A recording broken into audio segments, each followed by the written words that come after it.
I said, what do you think about going back to coaching? And she goes just like this, you're going to ruin your good name. In the mid-90s, you were quoted as saying, I can't see going back to that structured existence. Flexibility is in, and I never knew life could be so happy.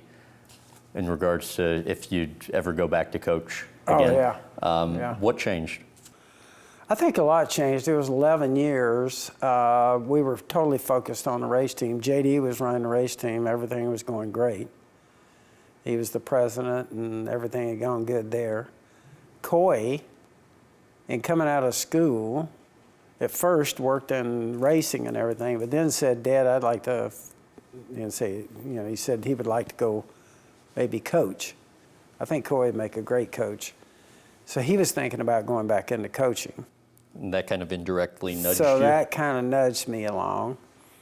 And then everything was kind of in place. I had grandkids at that point. None of them had seen me coach or be around football in the NFL. I thought that would be fun for them. And so I sat down with my wife in the library, and so I had notes, and I said, I need to talk to you about something. And so I started through all those issues. You know, JD's running a race, everything's going great. She's like this, looking at me and going, you know, what's he going to say? And at the end, I said, what do you think about going back to coaching? And she goes just like this, you're going to ruin your good name. She went just like that. And so the first year we went 6-10. I said, we're halfway there. We're going to ruin our name. But she was all in when we talked about it. And I fully expected to stay there for a full 5 years. But 4 years into it, a lot of things took place. Taylor got leukemia. We had a birthday party video, and I realized I wasn't even into video, and there were a lot going on family-wise.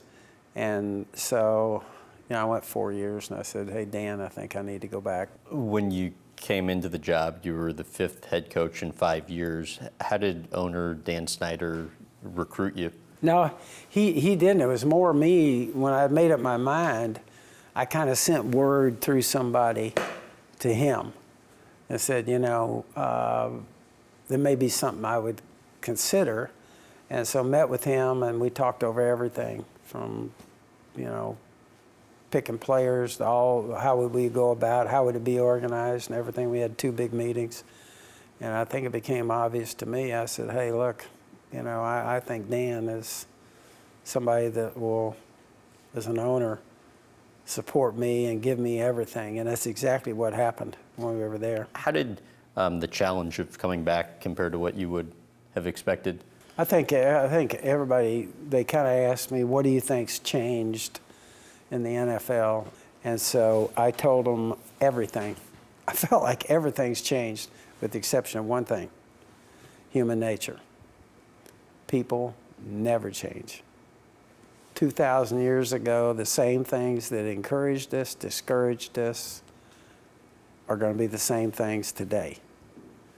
And so I felt like dealing with people, which is the most important aspect, that wasn't going to change. And it didn't. We come into the world, what? Self-centered. And what you're going to ask people to do is sacrifice their individual goals for the goals of the team. And that's hard. Only certain people can do that. But when you find those people, you're going to be a winner in team sports. And so it's a study of human nature. Get the right guys together and go get it.